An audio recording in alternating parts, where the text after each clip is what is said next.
சோளம் விதைத்து மழை இல்லாததால் சோகத்தில் ஆழ்ந்திருக்கும் விவசாயிகளின் நிலை குறித்து பார்த்தோம். தொடர்ந்து விவசாயிகள் சந்தித்து வரும் பிரச்சனைகள் குறித்தும் அவர்களுக்கு ஆதரவு தெரிவித்தும் வாட்ஸ்அப் மூலம் வீடியோவாக அனுப்பும்படி நேயர்களை புதிய தலைமுறை கேட்டுக்கொண்டது. அப்படி நமக்கு வந்த பல வீடியோக்களில் சில உங்கள் பார்வைக்கு. இந்தியாவின் முதுகெலும்பு என்று கூறக்கூடிய விவசாயிகள் மக்கள் மிகவும் சிரமத்திற்கு தற்கொலைக்கு ஆளாக்கப்பட்டு இருக்கிறார்கள்.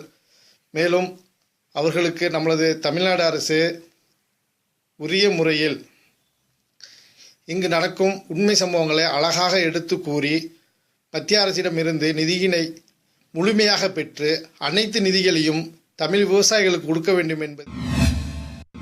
வந்தோரை வாழ வைக்கும் தமிழ் மண்ணில் பிறந்து நம் விவசாயத்தை காப்பாற்றிக் கொண்டிருக்கக்கூடிய விவசாயிகளுக்கு நிச்சயமாக எங்களுடைய ஆதரவை எப்போதும் தருவோம். எந்த ஒரு சூழ்நிலையும் தமிழ் மக்கள் தமிழர்களுக்கு உதவி கொண்டே இருப்போம். எனவே நீங்கள் கவலைப்பட வேண்டாம். நீர் இணைப்பை சீக்கிரம் கொண்டு வாங்க. ஆய்வு பண்ணாதீங்க, அதுக்கு ரிசல்ட்டை கண்டுபிடிங்க ப்ளீஸ். இப்படிக்கு நெல்லை. விவசாயிகளுடைய பிரச்சனை, அவங்க விவசாயம் பண்ணக்கூடிய அந்த உணவு, அது ஒட்டுமொத்த மனிதர்களுக்கு பயன்படக்கூடிய ஒன்று.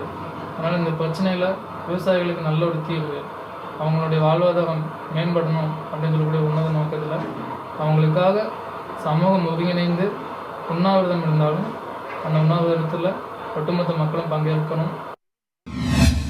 உழுதவன் கணக்கு பார்த்தா வழக்கு கூட மிஞ்சலா என்ற பாடல் வரிகள் இன்றைய தினம் விவசாயினுடைய உயிர்களும் மிஞ்சவில்லை என்றுதான் சொல்ல முடியும்.